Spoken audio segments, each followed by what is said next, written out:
ઠાકોર સેના આપોઆપ સાયલેન્ટ થઈ ગઈ છે કે પછી સાયલેન્ટ કરવામાં આવી છે? અલ્પેશ ઠાકોરે જાણી જોઈને ઠાકોર સેનાને સાયલેન્ટ કરી દીધી છે.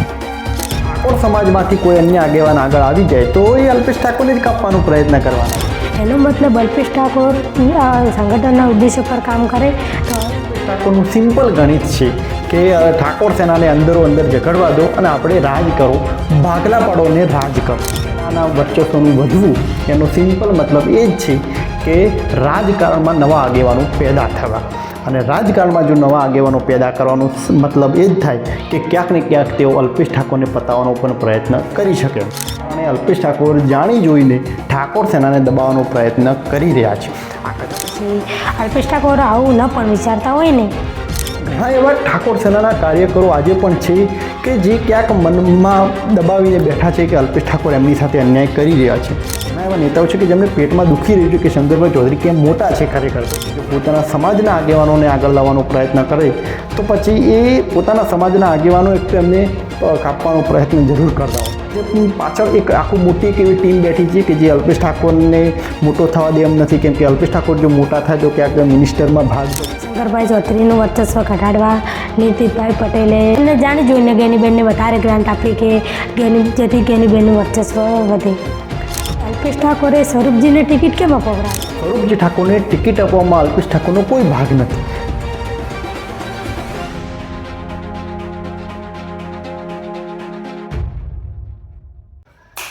નમસ્કાર. આજે થોડીક અલગ ચર્ચા કરીશું. મારી સાથે ચર્ચા કરવા માટે સચેત વિજય જોડાયા છે. ચર્ચાનો વિષય છે અલ્પેશ ઠાકોર અને તેમનું સંગઠન ગુજરાત ક્ષત્રિય ઠાકોર સેના. અલ્પેશ ઠાકોર અને સંગઠન વચ્ચે અમુક ઘણી બધી એવી વાતો છુપાયેલી છે. તે વાતોની આજે આપણે ચર્ચા કરીશું. ચર્ચાને આગળ વધારતા પહેલો મારો પ્રશ્ન એ છે કે થોડા વર્ષો પહેલાં ગુજરાત ક્ષત્રિય ઠાકોર સેના ખૂબ જ સક્રિય હતી અને આજના સમયે એકદમ સાયલેન્ટ જોવા મળે છે. તો શું ઠાકોર સેના આપોઆપ સાયલેન્ટ થઈ ગઈ છે કે પછી સાયલેન્ટ કરવામાં આવી છે? ગુજરાત ક્ષત્રિય ઠાકોર સેના એ પહેલાં એક તો બિન રાજકીય સંગઠન હતું, પરંતુ રાજકારણમાં ગયા પછી એ રાજકીય સંગઠન બન્યું. એટલે આ રાજકારણ સાથે જે જોડાયેલા કોઈ પણ ક્ષેત્રો હોય તો એમાં તમે જુઓ તો ઘણી બધી પોસિબિલિટી ભાગ ભજવતી હોય છે અને ઠાકોર સેનામાં પણ એ જ જોવા મળ્યું. વર્ષો પહેલાં તમે જુઓ તો 2013થી જે 15નો જે સમયગાળો હતો એ વખતે ઠાકોર સેનાની કામગીરી ખૂબ જ પૂરજોશમાં ચાલતી હતી. પ્લસ ઠાકોર સેનાના અલ્પેશ ઠાકોર દ્વારા અમુક ઉદ્દેશો સમાજને આપવામાં આવ્યા. શિક્ષણની એક પ્રકારે વાત હતી, ક્યાંક વ્યસન મુક્તિની વાત હતી, ક્યાંક અમુક ઘણા બધા એવા કુરિવાજો હતા. આવી બધી ઘણી બધી એવા ઉદ્દેશો હતા કે એના ઉપર જાહેરમાં બોલવામાં આવતું હતું, એના ઉપર ચર્ચાઓ થતી અને એમાં ક્યાંક સુધારા કરવાની વાત હતી. અને બીજું હતું કે ઠાકોર સમાજમાં ઘણા વર્ષોથી તો સમાજ ક્યાંક દબાયેલો હોય એ રીતે જોવા મળ્યું, કોઈ પ્રકારની એમના કોઈ એક્ટિવિટી જ નથી. એટલે અલ્પેશ ઠાકોરે જ્યારે આવું સંગઠન બનાવ્યું તો એની ઘણી બધી પોસિબિલિટી ભાગ ભજવી, લોકોને પણ એ પસંદ આવ્યું. અલ્પેશ ઠાકોરના આક્રમક ભાષણો સમાજના લોકોને એવું લાગ્યું કે અલ્પેશ ઠાકોર જેવો તો કોઈ નેતા જ ઠાકોર સમાજમાં પેદા નથી થયો. પ્લસ મને યાદ છે કે અલ્પેશ ઠાકોરે જ્યારે ઠાકોર સેનામાં જ્યારે તેઓ કોઈ ન્યૂઝમાં જ્યારે બાઇટ આલતા તો ઠાકોર સમાજના લોકો એવું કહેતા કે પહેલી વાર કોઈ ઠાકોર ટીવીમાં આવ્યો છે. એટલે આ રીતની આખી જે લોકોની જે ચાહના હતી એના કારણે ક્યાંક લોકોએ અને અલ્પેશ ઠાકોરને ખૂબ સહયોગ આપ્યો, ઠાકોર સેનામાં જોડાવા લાગ્યા અને એ જ કારણથી ગુજરાત ક્ષત્રિય ઠાકોર સેના એક સંગઠન ખૂબ જ મજબૂત બની ગયું. પરંતુ તકલીફ ત્યાં થઈ કે અલ્પેશ ઠાકોર જ્યારે રાજકારણમાં જોડાયા, 2017માં કોંગ્રેસમાં ગયા, પછી કોંગ્રેસમાંથી પક્ષ પલટો કરીને ભાજપમાં ગયા, એટલે આખું બિન રાજકીય સંગઠન એ રાજકીય સંગઠન બની ગયું. અલ્પેશ ઠાકોર રાજકારણમાં ગયા પછી ઠાકોર સેનાના જે ઉદ્દેશો હતા, શિક્ષણ, વ્યસન મુક્તિ, કુરિવાજો, આ બધા જે ઉદ્દેશો હતા, સમાજને જે સપનું બતાવવામાં આવ્યું હતું એ બધું જ પડતું મુકાયું. એ ઉદ્દેશોને હંમેશા માટે પડતા મુકાયા અને એ જ કારણ છે કે લોકોએ અલ્પેશ ઠાકોરને ગદ્દાર કહ્યું. કોઈક અલ્પેશ ઠાકોરથી આખો ઠાકોર સમાજ જો કે થોડો ઘણો નારાજ પણ થઈ ગયો.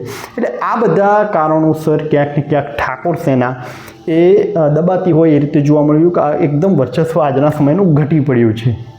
હાલ તમે જુઓ તો ઠાકોર સેનાની કામગીરી નહિવત જોવા મળી રહી છે.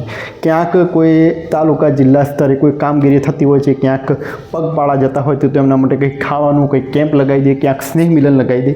માત્ર ને માત્ર એક એવી એક્ટિવિટી થઈ રહી છે કે જેનાથી ખરેખર એકચ્યુઅલમાં સમાજનો વિકાસ નથી થવાનો. ઠાકોર સેનાની પહેલાંની જે એક્ટિવિટી હતી, દારૂબંધીની વાત હતી, ઘણા બધા મુદ્દાઓ પર વાત થતી હતી, જોકે એવું નથી કે અલ્પેશ ઠાકોર માત્ર એમના ઉપર દોષ આપી શકાય, કેમ કે ઠાકોર સમાજના ક્યાંક વિકાસમાં ક્યાંક લોકો હવે જાગૃત થયા છે, એમાં અલ્પેશ ઠાકોરને ક્રેડિટ આપવા જેવી છે. અને ખરેખર એને તેઓ હકદાર છે. આજે તમે તાલુકા સ્તરે જુઓ તો ઘણી જગ્યાએ એમની લાઇબ્રેરીઓ છે, સદારામ ફાઉન્ડેશન બની રહ્યા છે અને ઘણી બધી સંસ્થાઓ કામ કરી, તો એ ક્યાંક ને ક્યાંક તો અલ્પેશ ઠાકોરને જ આભારી છે. પણ ક્યાંક અલ્પેશ ઠાકોરની બેક સાઈડ છે, એને જોવાની ખૂબ જ જરૂર છે કે અલ્પેશ ઠાકોરે એ ઉદ્દેશોને પડતા મૂક્યા અને એના કારણે ક્યાંક ઠાકોર સેના એકદમ નબળી પડતી ગઈ છે અને આજે કોઈ પણ પ્રકારની એમાં કામગીરી નથી જોવા મળતી. પરંતુ રાજકારણ અને સંગઠનનો જે બહુ મોટો તફાવત રહેલો છે, એના ઉદ્દેશો આખા અલગ અલગ હોય છે. એનો મતલબ અલ્પેશ ઠાકોર સંગઠનના ઉદ્દેશો પર કામ કરે તો તેનો પણ ફાયદો અલ્પેશ ઠાકોરને થવાનો છે. તો પછી અલ્પેશ ઠાકોર સાયલેન્ટ કેમ થઈ ગયા છે? જો ઠાકોર સેના એક તો જે સાયલેન્ટ થઈ છે એનું મુખ્ય કારણ એ અલ્પેશ ઠાકોર પોતે જ છે. જો સિમ્પલ ગણિત છે, ઠાકોર સેનાના ઉદ્દેશો ઉપર આજે પણ જો કામ કરવું એનો સિમ્પલ મતલબ શું થાય છે કે ઠાકોર સેનામાંથી સમાજના ઉદ્દેશો પર કામ કરવું, સમાજને જાગૃત કરવો. એનો મતલબ કે ક્યાંક ને ક્યાંક ઠાકોર સેનાના કાર્યકરોનું વર્ચસ્વ વધવું. અને જો ઠાકોર સેનાના વર્ચસ્વનું વધવું એનો સિમ્પલ મતલબ એ જ છે કે રાજકારણમાં નવા આગેવાનો પેદા થવા. અને રાજકારણમાં જો નવા આગેવાનો પેદા કરવાનો મતલબ એ જ થાય કે ક્યાંક ને ક્યાંક તેઓ અલ્પેશ ઠાકોરને પતાવવાનો પણ પ્રયત્ન કરી શકે એમ છે. અને અલ્પેશ ઠાકોરને પોતે પણ આ જ ડર છે કે જો ઠાકોર સેનામાંથી, ઠાકોર સમાજમાંથી જો કોઈ આગેવાનો આજે આગળ આવે છે તો સ્વાભાવિક છે કે ક્યાંક તે અલ્પેશ ઠાકોરને ભવિષ્યમાં કાપવાનો પ્રયત્ન કરશે, ક્યાંક અલ્પેશ ઠાકોરને જ તેઓ સામા પડી શકે એમ છે. અને એ જ કારણ છે કે ઠાકોર સેનામાંથી એવી કામગીરી નથી કરવામાં આવતી. કેમ કે ઠાકોર સેનામાં જો ઠાકોર સમાજમાં કોઈ આગેવાનો આગળ લાવવાનો કોઈ પ્રયત્ન થશે તો એ માત્ર ને માત્ર ઠાકોર સેના છે કે એમાં આગેવાનો ભરેલા બેઠા છે. એટલે જો એ આગેવાનો આગળ આવે તો અલ્પેશ ઠાકોરને કાપવાનો પ્રયત્ન કરી શકે એમ છે, અલ્પેશ ઠાકોરનું જ વર્ચસ્વ ઘટી શકે એમ છે. અને એ જ કારણે અલ્પેશ ઠાકોર જાણી જોઈને ઠાકોર સેનાને દબાવવાનો પ્રયત્ન કરી રહ્યા છે. આ કદાચ કડવું લાગતું છે સાંભળવામાં, ઘણા તમે જુઓ આમ માધ્યમથી, યુટ્યુબના માધ્યમથી ઘણા કાર્યકરો છે એમને ખોટું પણ લાગશે કે યાર ઠાકોર સેનામાં આવું નથી. પણ ઘણા એવા ઠાકોર સેનાના કાર્યકરો આજે પણ છે કે જે ક્યાંક મનમાં દબાવીને બેઠા છે કે અલ્પેશ ઠાકોર એમની સાથે અન્યાય કરી રહ્યા છે. ઘણા એવા આગેવાનો છે કે ખરેખર જો એમને ક્યાંક એમનો સહયોગ મળે, જો કે એમની કદાચ આર્થિક પરિસ્થિતિ કદાચ એટલી બધી ચૂંટણી લડી શકે એટલી મજબૂત નહીં હોય, પણ જો એ કાર્યકરો ઉપર જો ક્યાંક અલ્પેશ ઠાકોર ફોકસ કરે તો એ જ આગેવાનો ઠાકોર સેનાના માધ્યમથી ખૂબ રાજકીય પ્રગતિ કરી શકે એમ છે. પણ અલ્પેશ ઠાકોર એમને ક્યારે આગળ આવવા નથી દેતા, કેમ કે જો એ આગળ આવશે તો ક્યાંક બીજા નેતાઓના કારણે કદાચ એ જ અલ્પેશ ઠાકોરને કાઉન્ટર કરવાનો પ્રયત્ન થશે અને એ જ ડર અલ્પેશ ઠાકોરને પોતે પણ છે. એક મિનિટ આપણે દૂર બેસીને ચર્ચા કરી રહ્યા છીએ એટલે એવું વિચારીએ કે અલ્પેશ ઠાકોર આવું વિચારતા હશે. અલ્પેશ ઠાકોર આવું ન પણ વિચારતા હોય ને. તમને સાંભળીને કદાચ નવાઈ લાગશે, પરંતુ રાજકારણમાં અલ્પેશ ઠાકોર જો કોઈને આગળ લાવે છે તો એમને જ કાપવાનો પ્રયત્ન છે. આનો ડર અલ્પેશ ઠાકોરને પણ છે. આવું હું નથી કહી રહ્યો, અલ્પેશ ઠાકોરે પોતે આવું જ કહ્યું છે કે ઠાકોર સમાજમાંથી ઘણા આગેવાનો આગળ આવી શકે એમ છે, પરંતુ પાછળથી તેઓ મને જ કાપવાનો પ્રયત્ન કરતા હોય છે. આવો ડર એ ક્યાંક અલ્પેશ ઠાકોરને પોતે જ છે. તો એનો સિમ્પલ મતલબ નીકળે છે. આવું ક્યારે કહ્યું? Yes, I show you. મારો મોબાઈલ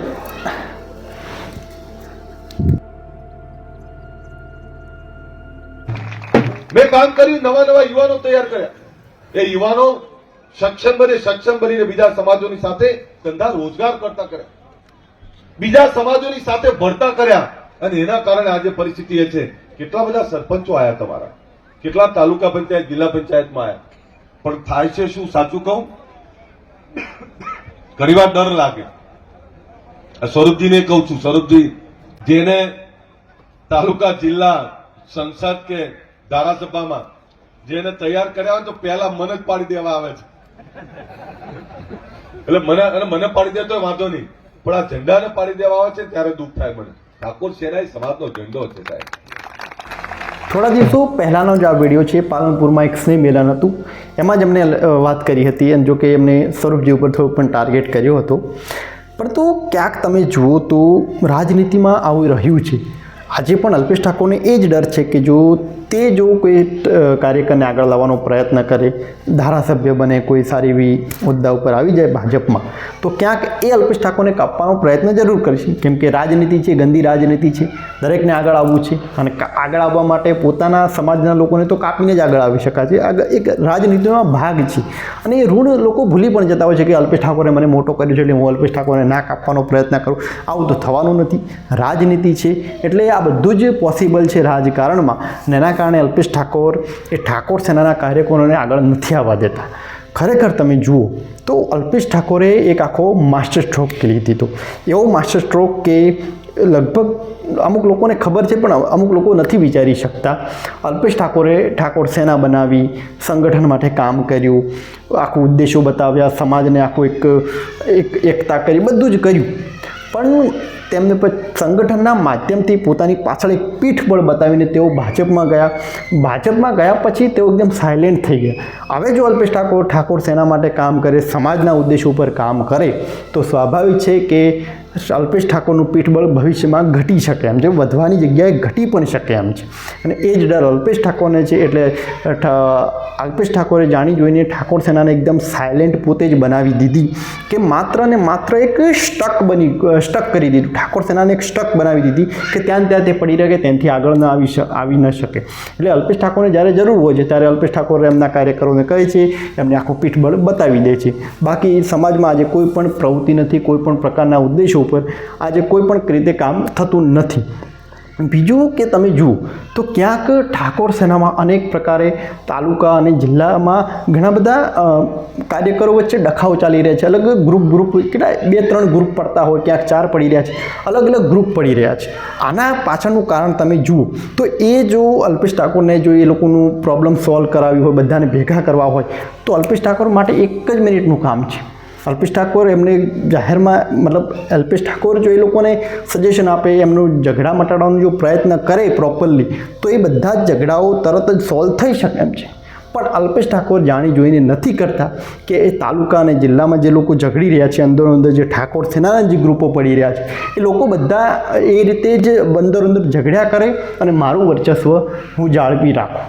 આ જ રીતની રાજનીતિ થઈ રહી છે. એટલે અલ્પેશ ઠાકોર ખરેખર ક્યાંક કડવું છે, પણ લોકો જો સમજે, જો કે ઠાકોર સેનાના અનેક એવા કાર્યકરો છે જેમને આ વાત ખબર છે, અનેક એવા કાર્યકરો છે એમને ખબર છે કે અલ્પેશ ઠાકોર મને કાપવાનો પ્રયત્ન કરી રહ્યા છે. આ રીતનું લોકોને ખબર છે પણ તેઓ અવાજ ઉઠાવી શકતા નથી.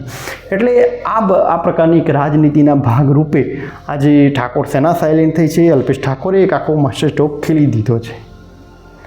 બધા સમાજમાં આ જ રીતની રાજનીતિ રમાતી હશે. યસ મોટા ભાગના બધા જ સમાજોમાં આ રીતની રાજનીતિ જોવા મળતી હોય છે. કેમ કે રાજનીતિ ખરેખર એક ગંદી હોય છે. નેતાઓનું વર્ચસ્વ ત્યારે જ બન્યું રહે જ્યાં સુધી તેઓ કોઈ હોદ્દા ઉપર હોય કે જ્યાં સુધી તેઓ કોઈ પ્રકારની કામગીરી કરતા હોય. રાજકારણમાં આ જ રીતનું છે. એટલે એનું કારણ છે કે નેતાઓએ પોતાનો રાજકારણમાં તો વર્ચસ્વ બનાવી રાખવું પડે છે. અને વર્ચસ્વ કોઈ પાર્ટીમાં એમને પર્ટિક્યુલર હોદ્દો હોય ત્યારે તેવું રહેતું હોય છે, બાકી કોઈ અન્ય આવી જાય છે. એટલે રાજકારણમાં એક તો શું, ભાજપ જેવી પાર્ટી છે તો ભાજપમાં તો કોઈનું ચાલતું નથી. ઉપરથી હાઈકમાન્ડ નરેન્દ્ર મોદી અને અમિત શાહ જે ઓર્ડર કરે એ પછી સર્વોપરી હોય છે. એટલે એની વિરુદ્ધમાં તો કોઈ જઈ શકતું નથી. એટલે નેતાઓ શું કરે છે કે ભાજપમાં પોતાનું વર્ચસ્વ બની રહે, ક્યાંક ભાજપ એમને સાઈડ ન કરી દે, એના માટે તેઓ પોતાની પાછળ એક ચેન બનાવવાનો પ્રયત્ન કરતા હોય છે કે ભવિષ્યમાં કદાચ કોઈ એમના ઉપર રાજકીય જો આફત આવે, ક્યાંક કેબિનેટ મિનિસ્ટર બનવાની વાત આવે, ક્યાંક મુખ્યમંત્રીના દાવેદાર બનવું હોય, તો એમની પાછળ જો પીઠબળ હોય કે જો મારા જોડે આટલા બધા ધારાસભ્યો છે, એવો વજન એમને જો પાડવો હોય, તો સ્વાભાવિક છે કે આવી ચેઇન હોવી ખૂબ જ જરૂરી છે. અને કેટલાય નેતાઓ છે કે જે આજે આવું પ્રકારનું કામ કરવાનો પ્રયત્ન થઈ રહ્યો છે, પોતાની પાછળ એક ચેઇન બનાવવાનો પ્રયત્ન કરી રહ્યા છે. જેમ કે શંકરભાઈ ચૌધરી સૌથી બેસ્ટ ઉદાહરણ જો. એક તો તેઓ રાધનપુરના છે, બનાસકાંઠામાં આજે આખો શંકરભાઈ ચૌધરીનો આખો કબજો કહી શકાય. બહારના નેતાનો બનાસકાંઠામાં કબજો છે એ રીતનું છે. એટલે શંકરભાઈ ચૌધરીએ શું કર્યું, અનેક પ્રકારે ઘણા એવા નેતાઓ છે કે જેમને પેટમાં દુખી રહ્યું છે કે શંકરભાઈ ચૌધરી કેમ મોટા છે ખરેખર તો, પણ શંકરભાઈ ચૌધરીએ પોતાની પાછળ એક ચેન બનાવવાનો પ્રયત્ન કર્યો હતો, પરંતુ એ ચેન એમના જોડેથી બનતી નથી. એમણે શું કર્યું, કેશાજી ચૌહાણને મોટા બનાવવાનો પ્રયત્ન કર્યો, ધારાસભ્ય બનાવે, બધું જ કરાવ્યું. પણ કેશાજી જેવા ધારાસભ્ય બન્યા એટલે શંકરભાઈ ચૌધરીનો સાથ છોડી દીધો. માવજીભાઈ પટેલનું ખાસ કોઈ વર્ચસ્વ નહોતું, પરંતુ શંકરભાઈ ચૌધરીએ જ એમને એપીએમસીના ચેરમેન બનાવે, ધારાસભ્ય માટે ટિકિટ અપાવડાવી. આ બધું જ શંકરભાઈએ કર્યું હતું. પણ મોટાભાગના કેટલા એવા નેતાઓ છે કે જેમણે શંકરભાઈએ આગળ લાવવાનો પ્રયત્ન કર્યો કે જેથી એમની પાછળ એક ચેઇન બની રહે, પણ પછી બધા જ નેતાઓ શંકરભાઈનો સાથ છોડી દે છે. એટલે શંકરભાઈનો એક ખરેખર તમે જુઓ તો એક મોટો પ્લાન હતો કે મારી પાછળ એક મોટું પીઠબળ ઊભું કરવું, અને એ પણ ધારાસભ્યનું પીઠબળ ઊભું કરવું એટલે બહુ મોટી વાત છે. અને જો એ બની જાય, એક એટલું મોટું જો પીઠબળ ઊભું થાય તો સ્વાભાવિક છે કે એની અસર બહુ મોટી પડી શકે એમ. એટલે એમને કરવાની એવી ઈચ્છા હતી પણ ન થઈ શકી, કેમ કે જો એવી પીઠબળ જો એમને ઊભું થયું હોત, જો એમની પાછળ જો 10 ખાલી ધારાસભ્યો એમની પાછળ જો પડ્યા હોત, તો ક્યાંક તેઓ મુખ્યમંત્રીના દાવેદાર બનવું હોત તો એમને જોડે એકદમ સરળ એ ઉપાય હતો, પરંતુ એમનાથી આવું ન થયું. એટલે ક્યાંક અલ્પેશ ઠાકોર પણ આવું રહ્યું છે, પણ પોતાના સમાજને જો આગળ લાવવાનો પ્રયત્ન કરે, જો પોતાના સમાજના આગેવાનોને આગળ લાવવાનો પ્રયત્ન કરે, તો પછી એ પોતાના સમાજના આગેવાનો એક તો એમને કાપવાનો પ્રયત્ન જરૂર કરતા હોય છે. ચૌધરી સમાજમાં પણ આવું જોવા મળ્યું છે, ઠાકોર સમાજમાં, મોટાભાગના બધા જ સમાજોમાં આ રીતનું છે. એટલે એક તો જે સમાજનો એક પર્ટિક્યુલર નેતા જો આગળ વધી જાય છે, તો પછી એને કાપવાનો, બીજા અનેક નેતા એમને કાપવાનો પ્રયત્ન કરતા હોય છે.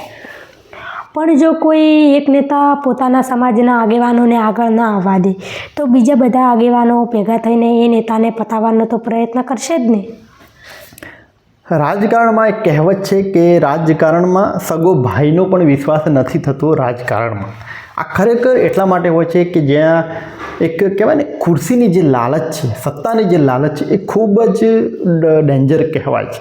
અને એ જ કારણ છે કે સમાજમાં અનેક નેતાઓ આગળ આવવાનો પ્રયત્ન કરતા હોય છે. બધા ભેગા મળીને આગળ આવવાનો પ્રયત્ન કરે તો સ્વાભાવિક છે કે સમાજનો વિકાસ થઈ શકે એમ છે, અનેક એવા કામો થઈ શકે એમ છે. પણ એક પર્ટિક્યુલર જ નેતા આગળ આવતો હોય છે, અને એ પછી આગળ આવી ગયા પછી બીજા નેતાઓને આગળ નથી આવવા દેતો. હું તમને એક ઉદાહરણ આપું કે માની લો કે અલ્પેશ ઠાકોર સમાજમાં ખૂબ એક મોટો ચહેરો છે, પણ રાધનપુરમાં અલ્પેશ ઠાકોરની જે હાર થઈ એમાં ક્યાંક ને ક્યાંક ભાજપના અનેક નેતાઓનો હાથ હતો. એટલે આ એક રાજનીતિ છે, એની એ બહુ મોટી અસર કરી જતું હોય છે. અલ્પેશ ઠાકોર જો આજે આગળ આવે, બીજા ઠાકોર સેનામાંથી બીજા કાર્યકરોને જો મોટા બનાવે, ધારાસભ્ય લેવલના કાર્યકરો જો ઊભા થાય, તો પછી ભાજપ પાછળ એક આખું મોટી એક એવી ટીમ બેઠી છે કે જે અલ્પેશ ઠાકોરને મોટો થવા દે એમ નથી, કેમ કે અલ્પેશ ઠાકોર જો મોટા થાય તો ક્યાંક મિનિસ્ટરમાં ભાગ પડી જાય. એટલે બીજા ગાંધીનગરમાં અનેક એવા વિધાનસભાના કાર્યકરો બેઠા છે, ભાજપમાં એવા નેતાઓ બેઠા છે કે જે અલ્પેશ ઠાકોરને કાપવાનો પ્રયત્ન કરતા હોય છે. અને એમને જો અલ્પેશ ઠાકોરને કાપવો હશે તો તેઓ શું કરશે કે અલ્પેશ ઠાકોરની સાથે બીજો જે કોઈ આગેવાન છે એને મોટો બનાવી દો, એટલે અલ્પેશ ઠાકોરનું ઓલરેડી વર્ચસ્વ ઘટી જાય. આ રીતની જે રાજનીતિ રમાતી હોય છે, ઉપરથી લેવલની જે રાજનીતિ રમાય છે, અને એનો એ જ કારણ છે કે અલ્પેશ ઠાકોર અને આવા જે બીજા જે અન્ય નેતાઓ છે એ પોતાના સમાજના બીજા આગેવાનોને આગળ આવવા દેતા નથી. એમને હંમેશા દબાવવાનો જ ક્યાંક ને ક્યાંક પ્રયત્ન થતો હોય છે. આ કદાચ કડવું હશે, પણ આ એક કડવી વાસ્તવિકતા કહી શકાય. આઈ થિંક મને એવું સાંભળવા મળેલું કે શંકરભાઈ ચૌધરીનું વર્ચસ્વ ઘટાડવા નીતિનભાઈ પટેલે વખતે માર્ગ અને મકાનનું ખાતું હતું, તો એમને જાણી જોઈને ગેનીબેનને વધારે ગ્રાન્ટ આપી કે જેથી ગેનીબેનનું વર્ચસ્વ વધે. હા, એકદમ આ વાત સાચી છે. 2017 અને 2022માં તમે જુઓ તો ક્યાંક ગેનીબેન ઠાકોરનું જે વર્ચસ્વ વધી ગયું હતું, એમાં ક્યાંક આ રીતના રાજકારણે ભાગ ભજવ્યો હતો. નીતિન પટેલને એવું હતું કે જો શંકરભાઈ મોટા બની જાય છે તો મંત્રીમંડળમાં અનેક રીતે પટેલ લોબીને મોટું નુકસાન થઈ શકે એમ છે. એટલે આ રીતનો એક ડર હતો, ને એના કારણે એમને ગેનીબેનને વર્ચસ્વ વધારવા અનેક રીતે પ્રયત્ન કર્યો. ભાજપમાં જ શંકરભાઈ ચૌધરીને કાપવાનો પ્રયત્ન કર્યો. એટલે ગેનીબેનનું વર્ચસ્વ વધારવા આ રીતની એક રાજનીતિ રમાઈ હતી, અને એ જ અસર જોવા મળી કે 2017માં તમે જુઓ તો ગેનીબેનનું ખૂબ વર્ચસ્વ જોવા મળ્યું. અલ્પેશ ઠાકોરના કારણે ક્યાંક ગેનીબેન પણ જીતી ગયા હતા જોકે, પણ 22માં તમે જુઓ તો શંકરભાઈનું વર્ચસ્વ વધવું જોઈએ, પણ ઉલટું ગેનીબેન ઠાકોરનું વર્ચસ્વ વધ્યું. એનું કારણ ક્યાંક ઉપરથી ભાજપની લોબીએ ગેનીબેનને સપોર્ટ કર્યો છે, અને એ જ કારણ હતું કે 2022માં ત્યાં સ્વરૂપજીને ઊભા રાખ્યા, તેઓ વાવમાંથી ડાયરેક્ટ થરાદ વિધાનસભામાં જતા રહ્યા. એટલે આ રીતનું જ એક રાજકારણ એ વખતે પણ રમાયું હતું. તો પછી અલ્પેશ ઠાકોરે સ્વરૂપજીને ટિકિટ કેમ અપવરાવી? સ્વરૂપજીની ટિકિટ આપવામાં અલ્પેશ ઠાકોરનો હાથ છે એવું કોણે કહ્યું? એક સિમ્પલ આ ગણિત છે કે સ્વરૂપજી ઠાકોરને ટિકિટ આપવામાં અલ્પેશ ઠાકોરનો કોઈ ભાગ નથી. જીતાડવામાં જરૂર એમનો સહયોગ રહ્યો છે, પણ એમને જે ટિકિટ જે મળી છે એ તો શંકરભાઈ ચૌધરીના આશીર્વાદથી જ મળી છે. શંકરભાઈ ચૌધરીની જો કે મજબૂરી હતી, કેમ કે એમને વાવમાં એક ચહેરાને ઊભો કરીને જ્ઞાનીબેનનું વર્ચસ્વ ઘટાડવું હતું અને ત્યાં એમને શિફ્ટ થવું હતું થરાદમાં. એટલે એમને જાણી જોઈને સ્વરૂપજીને મોટા બનાવવાનો પ્રયત્ન કર્યો છે. એટલે ક્યાંક અલ્પેશ ઠાકોરે સ્વરૂપજી માટે કોઈ પણ કામ એમને ટિકિટ અપાવવામાં એમનો સહયોગ નથી. શંકરભાઈ ચૌધરીના કારણે જ એમને ટિકિટ મળી છે. એમના આશીર્વાદથી જ તેઓ જીત્યા હોય એ રીતે આપણે કહી શકીએ છીએ. થેન્ક યુ સો મચ અમારી સાથે વાતચીત કરવા માટે.